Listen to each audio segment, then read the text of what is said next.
Welcome to another episode of An Echo of Glory. Joining me today, Jake Sanders. Hello. Hello. How you doing? Hello. Good. All right. Good. Gary Diamond. Hello. Good morning. Good morning.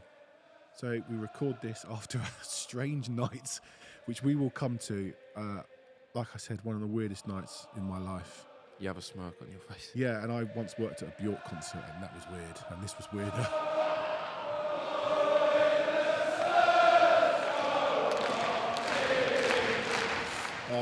Right, we're going to start with a bit of club news, as we always do. You look perplexed.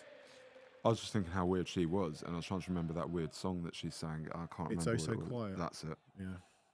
Did people actually go? What sort of people went to that concert? I was at uni.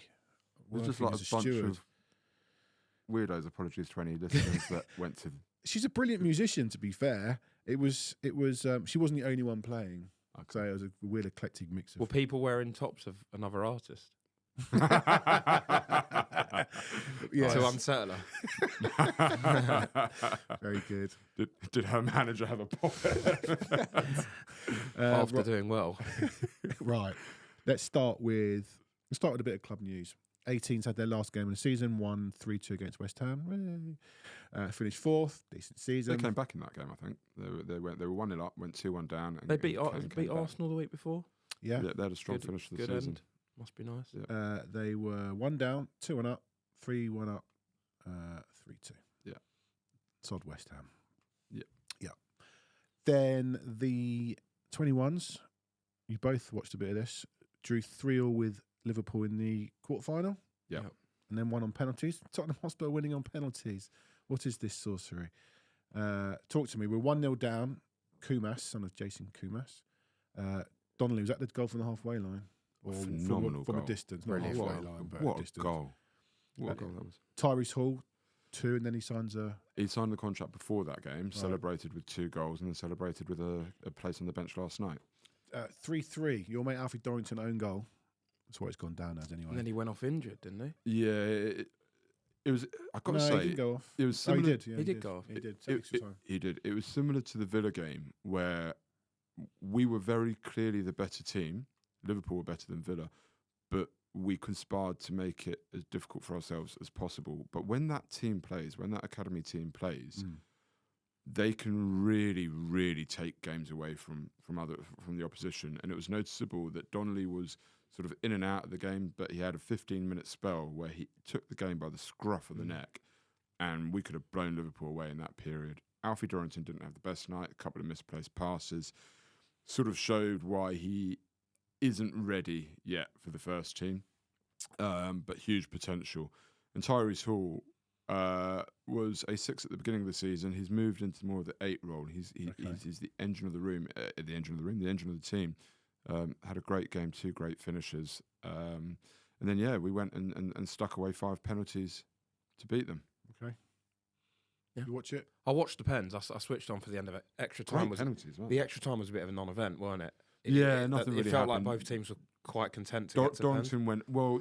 Spurs, unfortunately, making it hard for themselves. They had the extra time against Villa as well. Yeah. And these are young kids that are now playing a lot of minutes. That was Thursday, Sunday, wasn't it? That's a lot. It's a lot of minutes, and they've got the cup final coming up. Their legs are definitely not used to that. They've got the cup final coming up on Thursday night. So they're playing Fulham in the League Cup final away. So they've got a couple of really tough games because Fulham finished 3rd. And So that the League Cup final, this is based on where we finished in they called it the playoffs. No, right? it's 2 different No, things. The there's League two Cup final is they had a cup and then we've got to the final, but not everybody was in that cup. Some clubs chose not to be in it. What was the So we won the league, but everybody won the league, but all the first 16 teams in the division went into the playoffs. it's designed. Oh, It's okay, designed to give as Yeah. much playing time as possible to these kids. But So what's they're on for a pretty historic season. yeah, but what's actually happening now? As much as they wanted as many minutes as possible for these kids, they're really stretching. They didn't envisage extra Like, time. they've got 2 extra times. They've got a cup final. They've got Chelsea in the semi-final. Some of them have been in the Yeah, first team. like- I assume squads. that's why Donnelly wasn't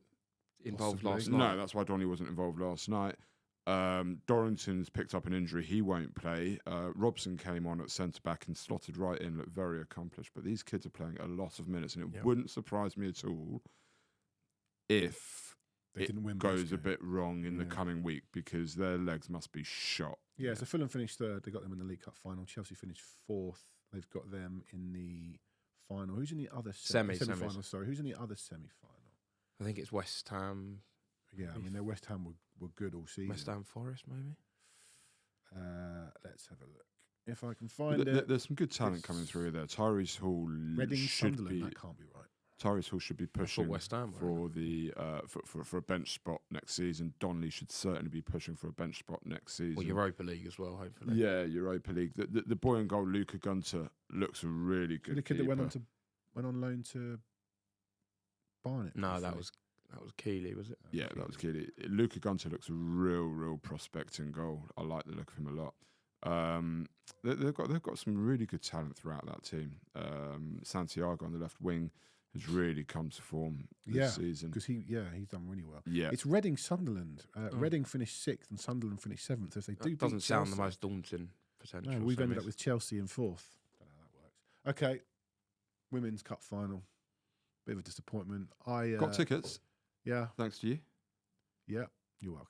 Yeah, I was there working on it. Got there really early, and I was really lucky. The pass that I had allowed me to actually walk right around the pitch, and I was sort of soaking up the atmosphere. The players were arriving, and fans were arriving, and after the game, I managed to get out and speak to a friend of the show, Jen Scalacci and Ben Haynes, and we were all talking about how we need to put some money into this team, and I think that showed in the game because United spent a lot of money on their team, and they got some proper internationals, some proper good players.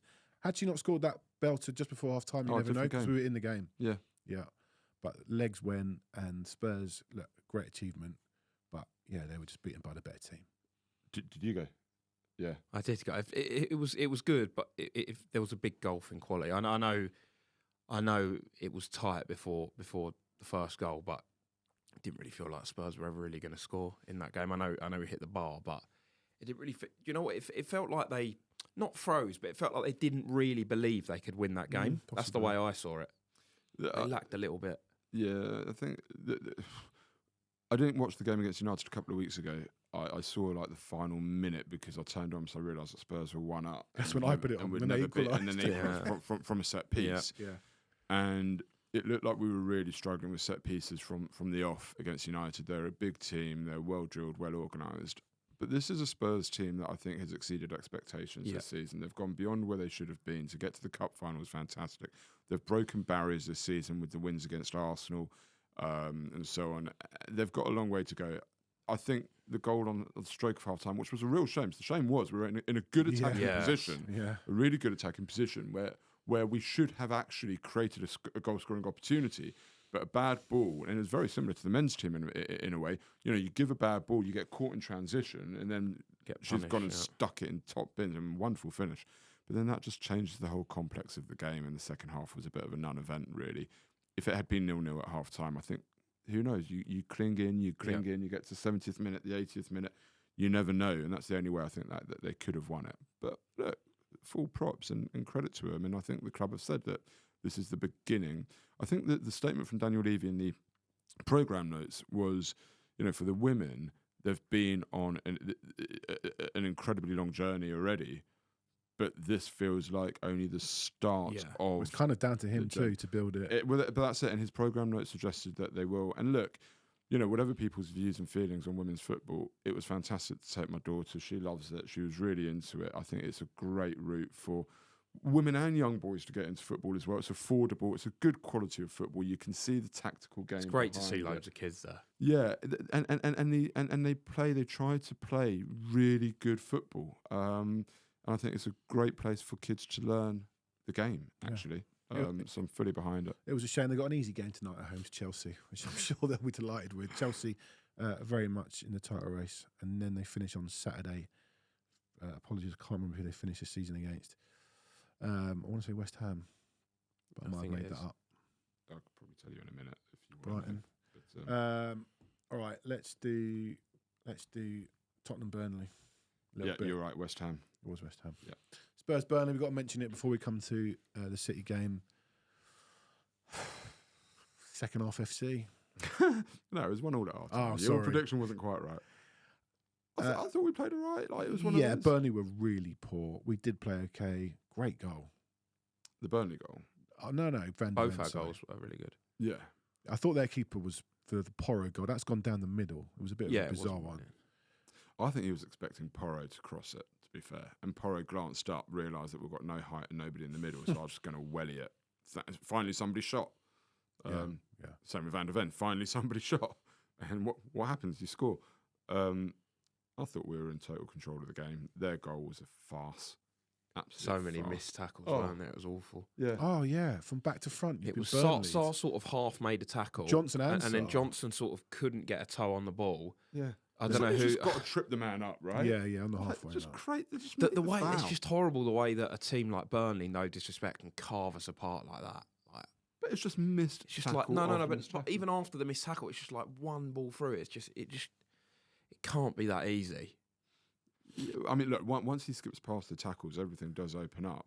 But yeah, I don't think Burnley had much. They were terrible. It was a bit of a nothing game. I never felt we were not going to win it, even in the 78th minute or 80th minute. I just felt that we were going to get the goal at some point. One thing I noticed after that Burnley game with Van der Ven, and who was basically playing as a forward by that point, Van der Ven and Porro both scored. And this season, I think we've had 12 goals from our defenders, which must be more than we've had in however many years. And I think that's, especially losing Kane, that's quite a big output Absolutely of goals. key, but now we need our forwards to start No, scoring. of course. But 12 goals from 4 defenders is a hell of a lot. Yeah. Especially as Romero could have had 12 in the last 2 weeks. Yeah. No, but it's a positive thing, right? Yeah, no, I agree. Absolutely. Absolutely. When you've got a team that has goal threats from all over the pitch, With or in theory should have goal threats. And the all over fullbacks, probably had 12, 15 assists this season as well. That's a big output. One thing that happened before the game was Van der Ven was announced as player of the season. I don't want to get into a row with you here, Gaz, but isn't it a bit worrying that our probable I don't know why this would end up in a row, but we've all gone about Ange ball and attacking football. Our candidates for player of the season were probably Van der Ven and Romero, and maybe a shout to Porro. And after that, none of our. I think that just shows that our attackers have fallen off a cliff. The two sort of shining lights of the first 3 months of the season were Son and Maddison, who have been pretty poor since. And then, funnily enough, if Richarlison was fit all season, he could have been in with a shout if he'd scored 20 goals. Kulusevski and Johnson have, not been consistent enough. So it is worrying. Kulusevski, I think Johnson is slowly really starting to show. Oh yeah, no. I'm really. Kulusevski is a bit more of a concern at the minute for me, but I don't think it's that much of a concern if you're a defender. I think Peter Schmeichel on occasion won Player of the Season at United, and that was in title-winning United teams. I'm pretty sure. You can correct me if I'm wrong, but I don't see it as too much of a concern. I see it as huge recognition of a young guy that's come into the Premier League and really, outside of one game against Newcastle, has been flawless throughout the season. And yeah, okay, we've conceded a lot of goals. I don't put that down to the defence. I put that down to the tactics. Who was your player of the season? I put it down to what's been going on in midfield, up front. And yeah, I think we're adapting to the way that Ange is playing, and it has left us open at times. But I don't in any way disagree with Van der Ven being player of the season. I don't think it's a concern. Van der Ven, definitely. Yes, who was yours? Yeah, Van der Ven, without a doubt. I think that was hands down. I think the guy's been absolutely phenomenal. Yeah, Romero second for me, because I think also his attitude. I think he's testament to him. I think he's dropped the nonsense. This is a great time to pick this up and maybe also segue into the game last night, right? Because I agree with you on Romero, and when we start talking about the game, this point won't come up. Romero's attitude has been fantastic. Yeah. He hasn't, I think, picked up a booking since he came back from suspension until last night. Again, correct me if I'm wrong. If he has, it's like maybe one at best, which for him is fantastic. We will no doubt talk about the mistake that he made last night for the goal. But I noticed something because a set of circumstances meant that I couldn't go to the game last night, and so I was watching on TV. And when the challenge went in on Edison, the commentator first went, Son's gone in. He's got every right to go in there. Yeah, I know. Right? Said, it's Romero. and then it was, it was Romero. Oh, was he a bit late? And the whole attitude from the commentators, I felt, changed when it became Romero that went in. Then it was like, he has caught him with his knee. It was all that. He probably didn't have to go for it, but he had a right No, to. the ball's on the The goal. ball- I've seen it if he'd got a once. touch to it, he would have scored. I feel he had an absolute right to go for it, and I don't. Whether it was Son or Romero, I think any player has an go. absolute It's just one of right. those unfortunate things that a keeper comes out and claims the ball, and their face It's is the in a keeper's dangerous job. position. That's a keeper's job. But my point on it was the perceptible change Yeah, in it's tone true. from the commentators, from thinking it was Son previously to Yeah, it's suddenly it's true. Romero. Whoa, you know. We the- saw the it whole thing against changed. Newcastle. Was it Wilson that tackle late on, and I don't know if it was Neville again, and it was a yeah. bit of a naughty one. But it is. He does get that sort of treatment. It reminds me of when Suarez used to dive, and whenever Suarez went down, it was this whole big thing, and it's just a bit of an agenda. But if commentators were actually doing their jobs properly, they would recognise that this is a guy that has very clearly adapted and changed the way that he has played. Because not only has he not picked up bookings, I can't think of any bookings that he should have had. I think that's testament to him, because I was thinking, especially after that Chelsea game, what sort of future does this guy have? I know he's this top quality defender, but this can't keep happening. And I remember thinking that I don't know if he can control this. Well, This is just in his game. I don't know but he has. He's obviously gone away. And you know, I remember the red card that Basuma got against Forest, and Ange basically said these things are going to sort of happen. But he's gone away and he's seriously worked on it. That is not a coincidence. And I'll put a final point on this, because I know we want to move on to other things. But I said at the beginning of the season on this pod, I would have made Romero captain of the team, and people laughed. People laughed and sort of said that's ridiculous. But I think he is a leader, and I think the way he has grown and developed, in particular over the course of this season, means that for me next season, I don't think Son is a guaranteed starter in the team. I don't know if they'll next change season. the captaincy though. And I feel next season what I would like to see is Son as club ambassador, club captain. But on the pitch, I strongly feel that something this team is lacking is a really strong leader on the pitch at the minute. And I'd like to see the on-the-pitch captain being Romero next season. I'll put that out there. Doesn't need to be debated right now. It's just something that I would like to see. Going back to it, I remember at the time after the Chelsea thing saying we compared him to Saliba, and Saliba, I think, is a brilliant player. On the other side, he won't let you down. The bloke never gets booked. No. And I was saying that Romero maybe He is got a good. booking the other day.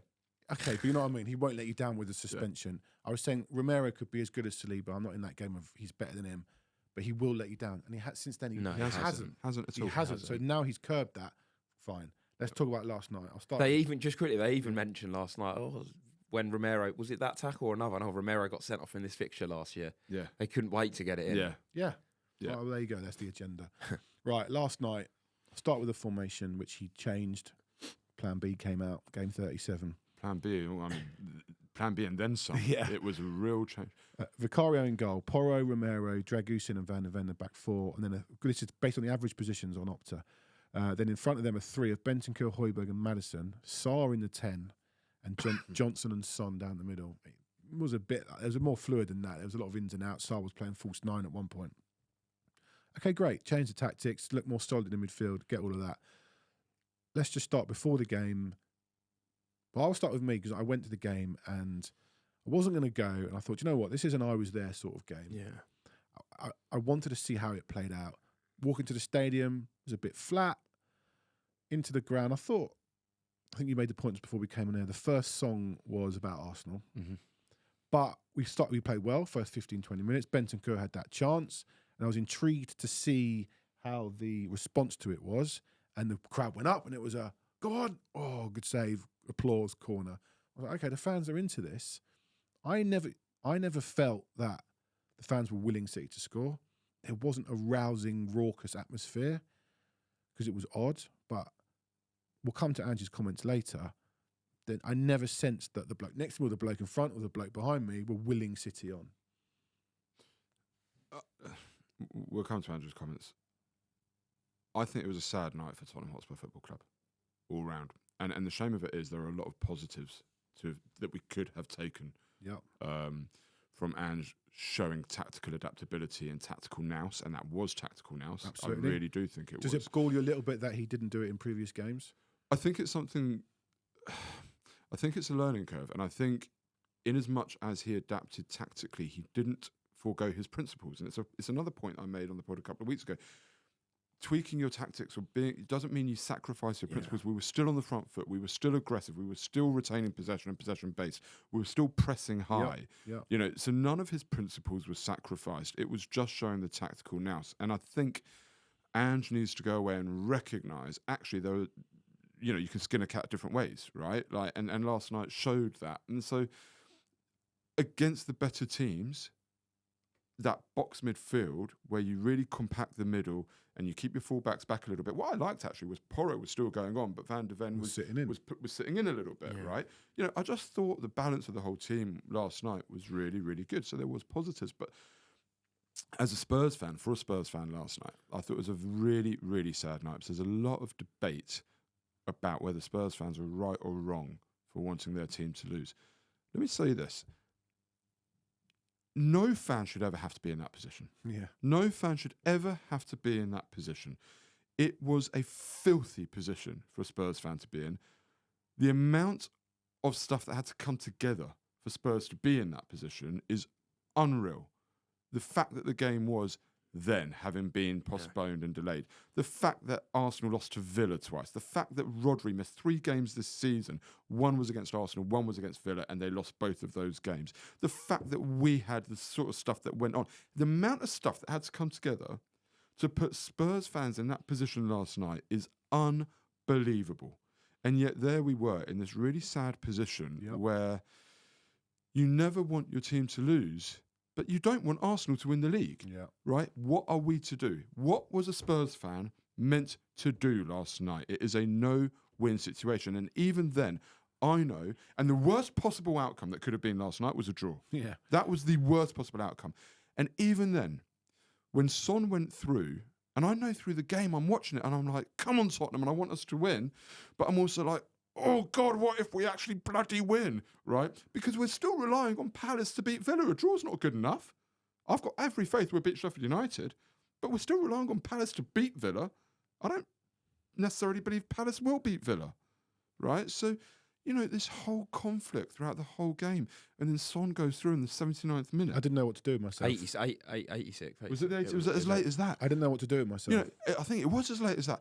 And as he went through, I was off my seat and I'm going, and this is exactly what was going on in my head. And this is the filthiness of the position that we were in last night. I'm going, go on, oh God, go on, oh God. Like, I was like this, right? What do I do with myself? I wanted him to score for a draw, for a bloody draw. Which kills us. Which kills them, gives Arsenal the league. But I didn't want us to lose. Like, what are you to do as a Spurs fan? So anybody having a go at Spurs fans, Ange, and journalists, fuck off, I'm sorry, right? Algorithm's just been killed. Seriously. No, I will come to it. Seriously. 100%. Right? Because that is not our fault. That is the fault of the way our season gone, the fault of the fixture list, the fault of everything else. And you cannot dig out Spurs fans last night. It is impossible for us. Yeah. I didn't want Son to score. I wasn't off my seat. When who was it? Was it Akanji made that touch and it was a great press. I could see what was happening. Great press, I could see what was happening, and normally I would have been up. And as soon as I realised and I could see some moving through, my first thought was there was that few seconds where I was like, "Oh my God, I know what's happening here.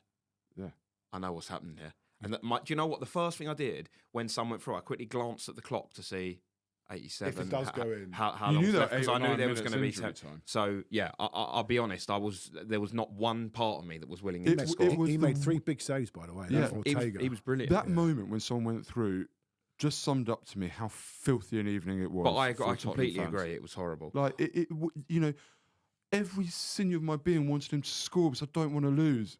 But the fear in me Of them at winning the the league. same time of them winning the league, it was so unfair for Tottenham last But one night. counter argument is I completely agree about what you said. But if we turned up in a North London derby 2 weeks ago, I sort of feel like we did. right? that is the counter argument. I understand that it was City getting to hit the semis and they changed it here, and Arsenal doing this, and if Arsenal had drawn one game since then it wouldn't have happened. But we had a genuine chance to stop to them stop them directly. winning the league Absolutely. and this make comes this back game to irrelevant. Ange. And this comes back to Ange. And that's right? why it's frustrating what he was saying, because Exactly. He switched it up last night, showed tactical adaptability. Would he have done that if Werner had been fit and he had that option down the left? I don't know. But however it plays out, this is the beginning of the journey for Ange, and I think he hopefully will have learnt something last night, okay? Because he was forced into changes. I remember Harry Redknapp was forced into playing Luka Modric central midfield. He didn't want to do it. He wanted to play him left midfield. He said he was too small. Said he was too small. Forced into playing him central midfield. Forced into playing Bale left wing. Yeah. Right? He was forced into these changes. I think Ange was forced into changes last night that he maybe wouldn't have made. Okay, fine.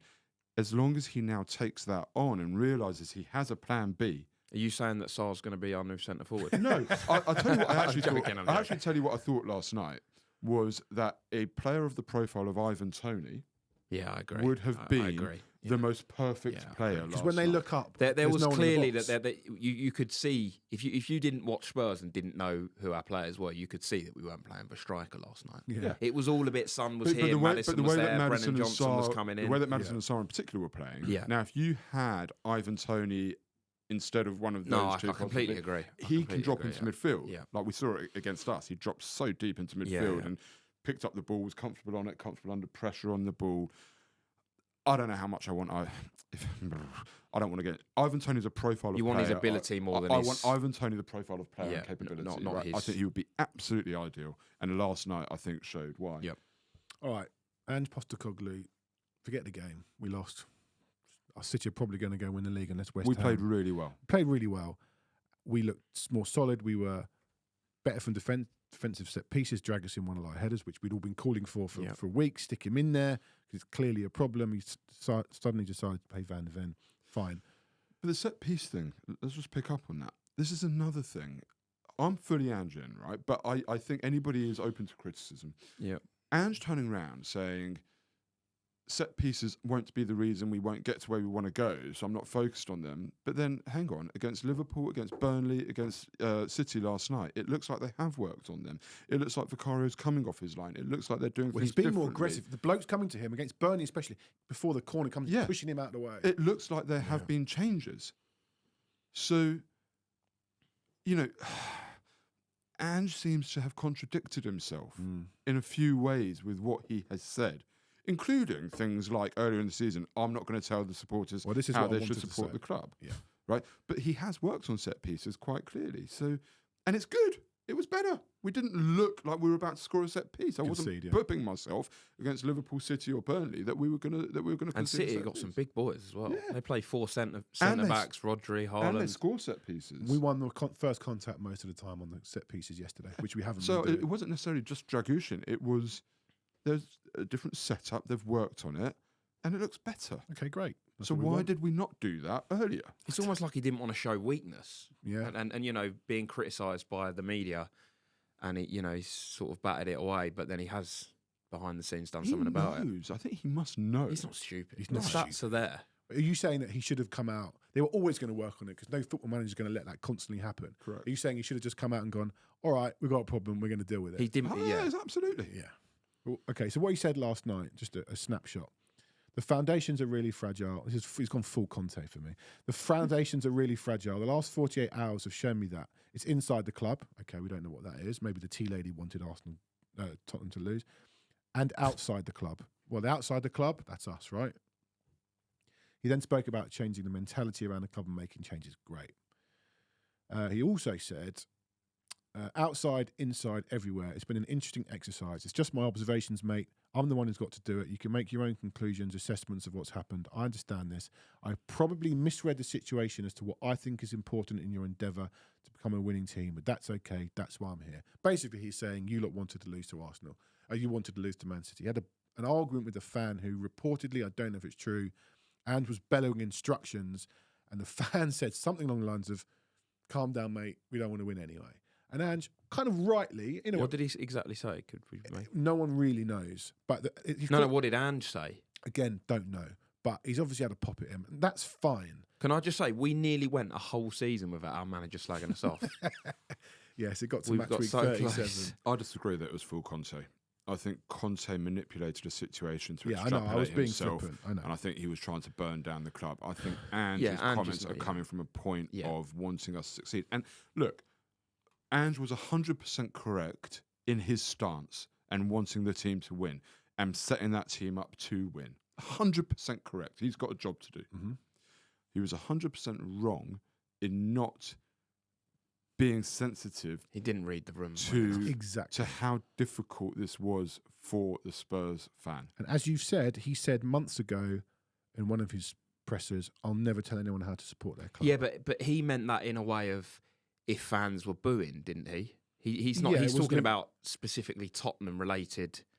I think it also came when at the end of the game when we were da da da da da da da da and all of that, and he was like, "Look, let them have fun. I'm not going to tell them how to support Yeah, that's their what club." I mean. You're right. People were giving us stick for enjoying a win against. I think Sheffield it was United. after Sheffield United. Yeah. Yeah. And he was saying, "I'm not going to tell them how to support their club." Okay. He kept saying, let fans dream of. Yeah, okay. you know. It was that comment. I look.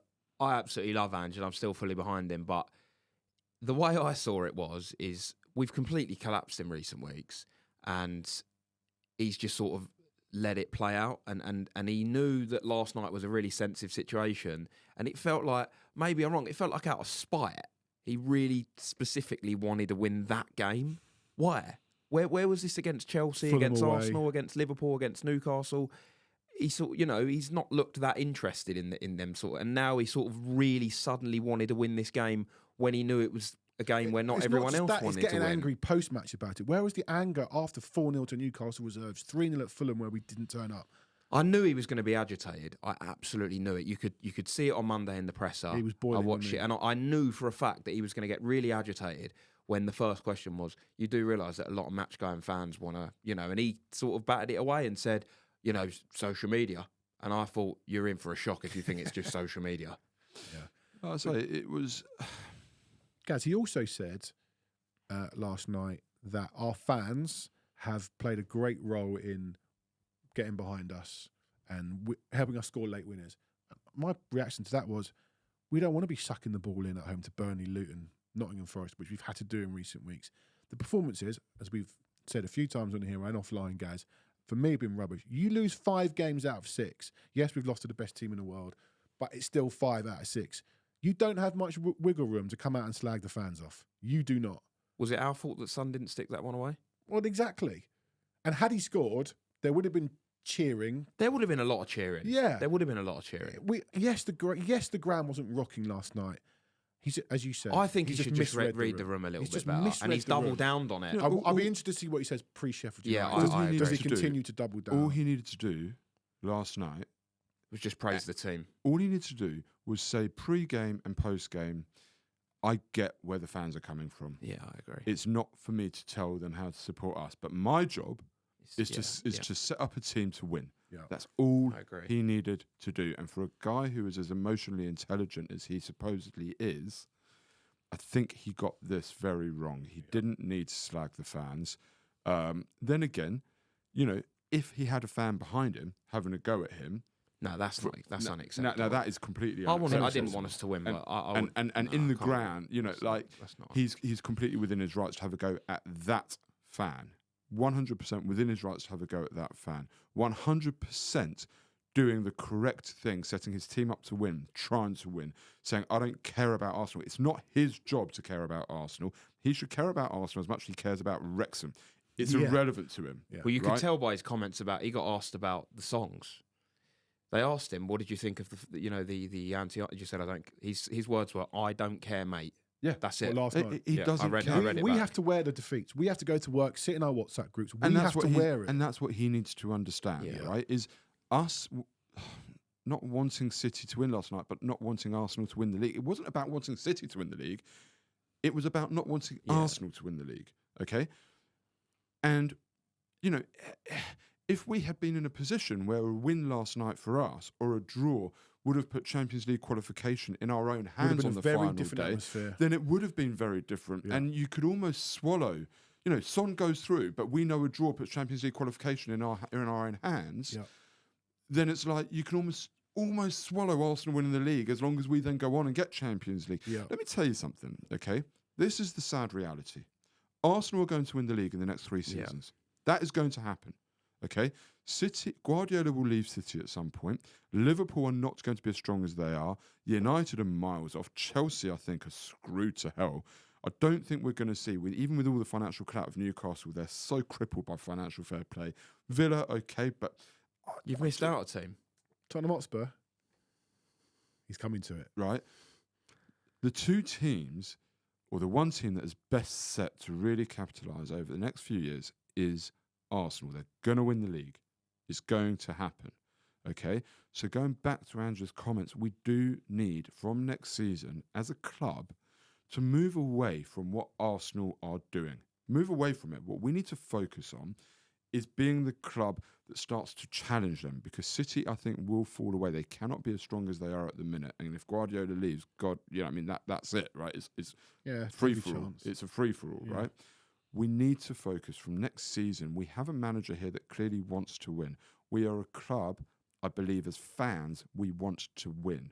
Does the board want to win? Well, he's also saying that. Do they want to back? So from next season, I do think we need to put aside, there were comments as early as October when Liverpool got a last-minute goal against Palace and people were celebrating, going, good. Why? Why do we have that mentality? Okay? That needs to stop from next season. And as Spurs fans, we should never, ever be in that position that we were in again last night. And we're not going to be in that position if we build this club, progress. And the one team that I think is set up to challenge Arsenal over the next few years could be if we play it correctly. If we play it correctly. Yeah. So that's the mentality that we need to have going forwards. Talk about him misreading the room. The other thing is, and you said, what did you say? The first, we nearly went through a whole season without a manager disliking the club. I wouldn't say there's an anti-Spurs bias in the media. I don't buy into all of that. But they're very quick to jump on Spurs when things are going wrong. It's very easy to do so because we've not won anything since 2008. Jason Burt's written a nonsense article in the Telegraph today saying that the Spurs fans were doing the Poznan. No, I didn't see one. There were two idiots. Right, so there's two idiots. Maybe if there were 10 idiots. Jason Burt has obviously said the Spurs fans, but people will pick up on it. Sensationalism. Journalism. What Ange has done is given people now a rope to hang Spurs with again. And I just think he should have come out and gone, tough night for everybody. We played well. Let's move on. Fans can think what they want. Let's go and beat Sheffield United. We didn't need him. He didn't help the situation, did he? So, interesting presser pre-Sheffield United, because I wonder whether he doubles down, ignores it, or just says it was an emotional night. And I think he needs to come out and say what I've just said, which is, okay, I get it, emotional night. Didn't we play well? I think he needs to open his eyes to the fact that even if some fans expressed itself in the wrong way, like the fan in the stadium, right? Who's an idiot, by the way. Yeah, this wasn't about Spurs fans wanting to lose.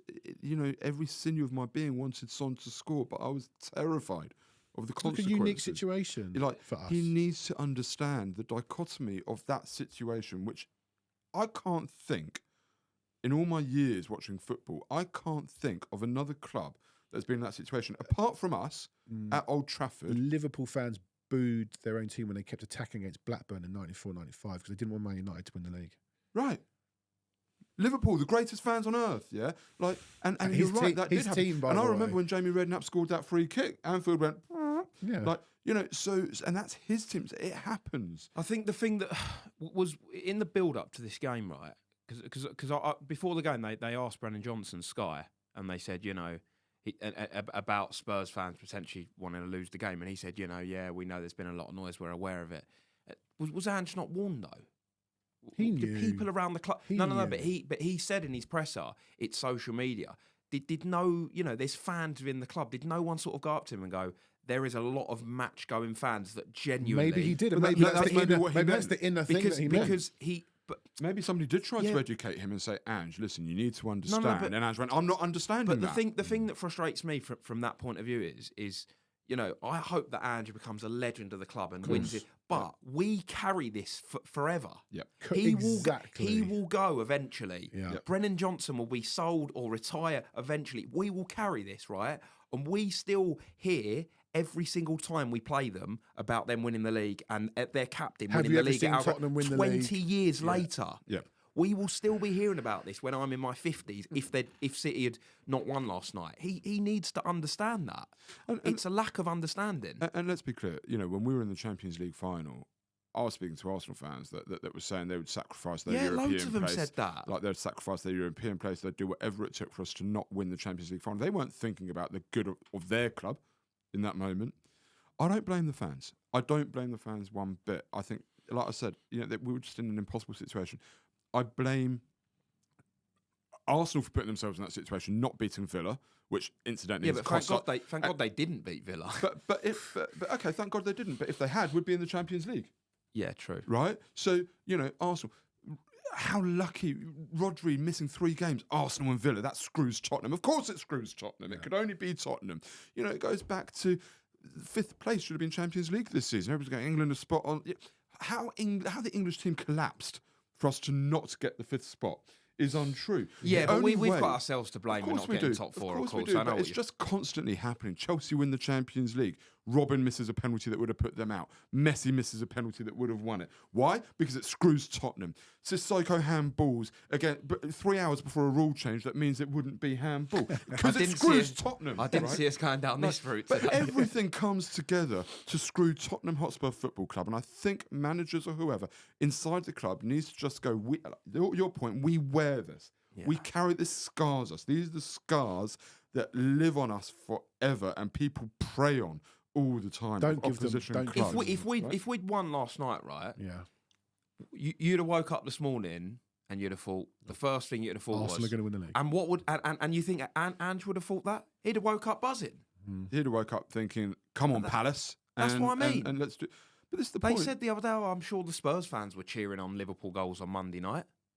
The Spurs players, were cheering on Liverpool goals. So Aston Villa didn't win. Professional. No. I'm not disagreeing that, but I felt like it was completely misread. Yeah. The only person in the media that really understood it, friend of the show, as you say, was Jamie Carragher, because he's been around the city and he understands rivalry, properly understands it. He actually messaged me this morning, and I'm not going to misquote him or say anything that he might not want to hear, because he actually said it pre-game. He basically said, I understand why Spurs fans wanted to lose the game, and Ange sort of misread the room.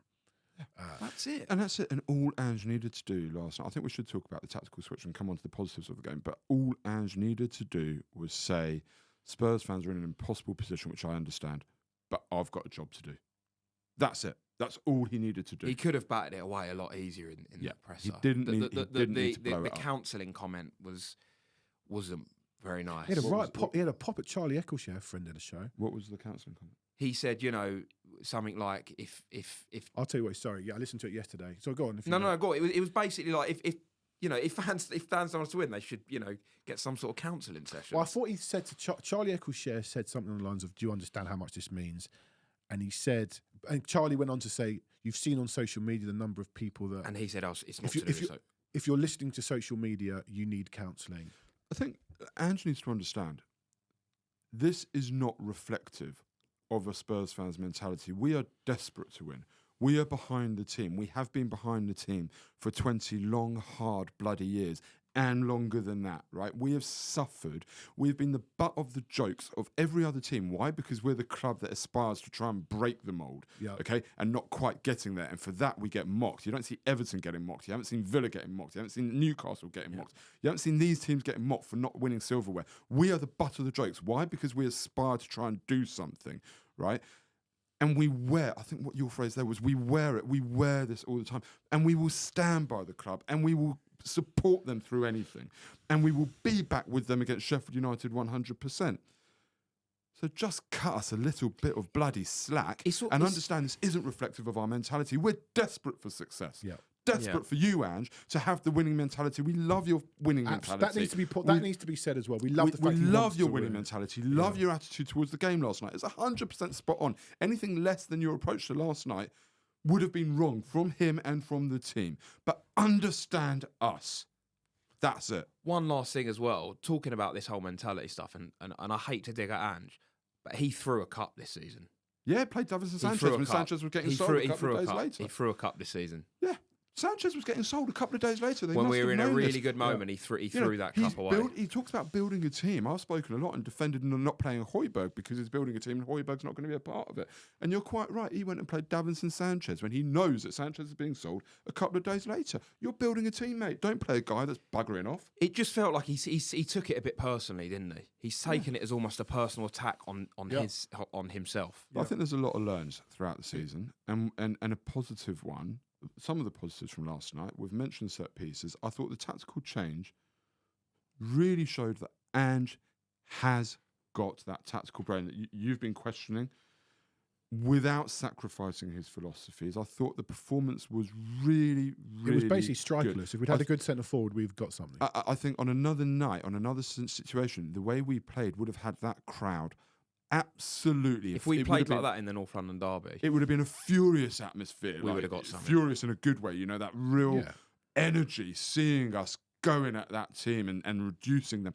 City's chances last night, Højbjerg slide. I mean, it was that's the only chance they had, really, and the goals. Foden, the slice from Højbjerg. The slice from Højbjerg. Okay, great save. The goal, Romero, and we'll come back to Romero. Soft challenge on the halfway line. We don't come back to it. Do it now. Okay, well, that's a soft challenge on the halfway line. Should have won that. You've got to go through Foden.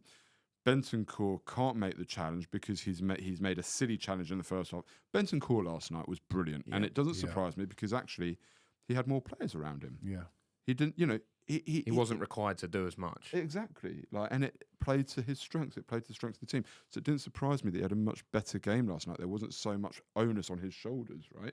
So he was brilliant, but I think a learning curve for the team is against these teams like City, you cannot pick up silly bookings. You have to learn when to pick up the booking. The booking for him last night was after his mate's mistake and chasing Foden down the line.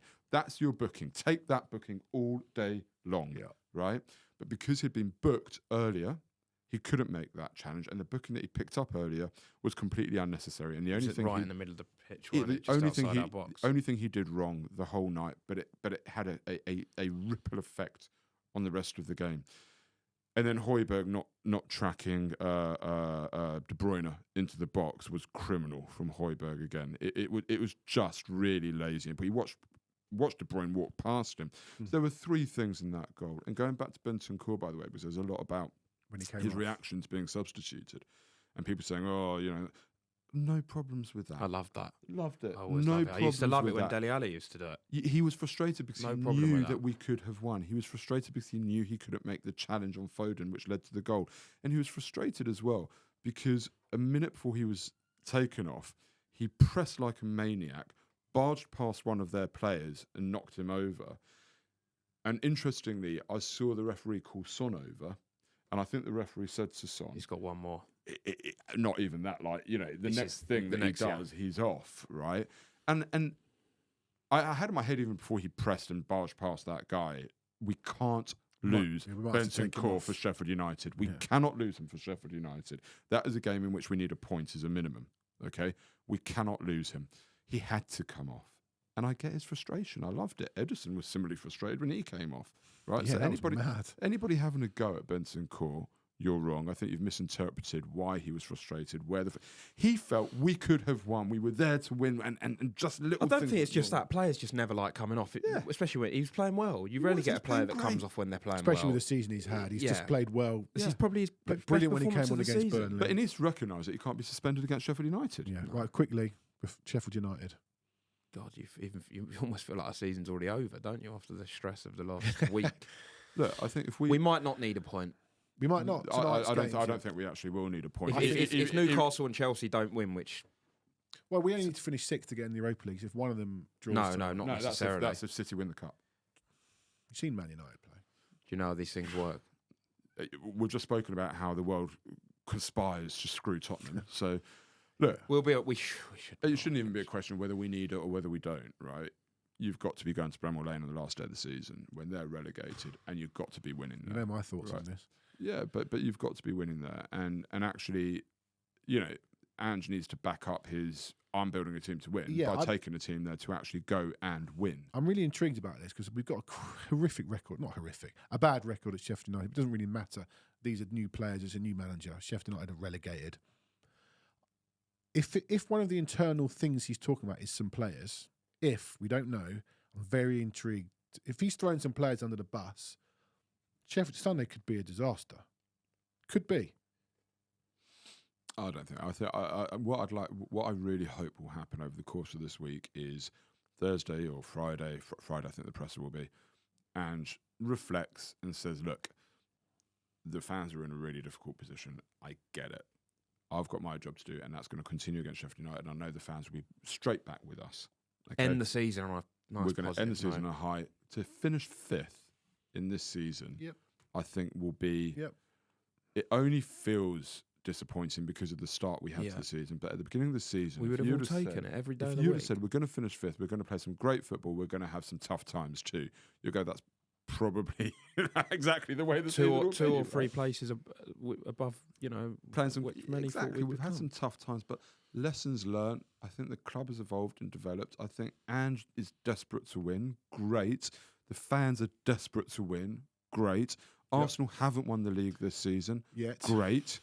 I mean, if City blow it from here, then, but Arsenal haven't won the league from the looks of things. Great. Now let's put ourselves in the position to be the team along with City, as long as Guardiola is there, to make sure that Arsenal continue to not win in the league, right?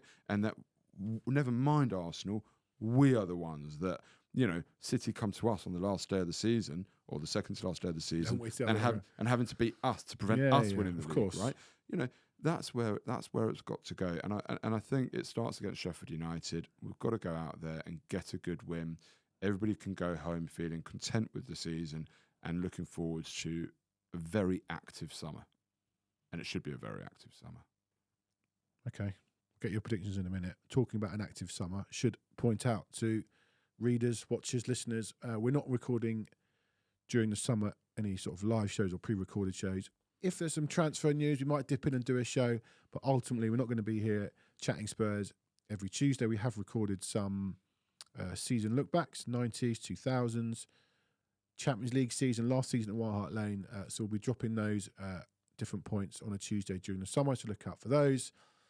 But let's end on this show with a prediction for Sheffield United. Jake, can I just say, we didn't mention Mikey Moore, did we? Oh, yeah. Great point. Oh, yeah. Got youngest Premier League player there ever. You go. Is he our youngest ever? Younger than Scarlett? Yeah. Brilliant. I mean, it sort of, his moment, not passed him by, but, it was after the second goal and it was a bit of a strange situation, and I can't even remember what happened in them 10 minutes added time. He didn't touch the ball until like the night. But brilliant, minute. really, Ange referenced it's, a testament to his hard work and stuff, and he doesn't play in the 21s, does he? No, he's sort of. So he's sort of like he's skipped it really, which is impressive. I mean, he's 16. Maybe we could see him. He's just a huge talent. Get a little bit more game time Sunday, or maybe in the Europa League. Possibly. There was a big fanfare about him signing the contract in the summer because he was highly sought after. Yeah. Hopefully, we see some of these youngsters flourish, because it feels like we've got the best crop for a while. Really good crop. We've got a really good crop of youngsters.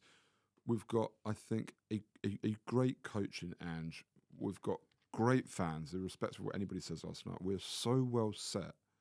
We're financially strong to take advantage of PSR or whatever other financial system it is, where other clubs are struggling.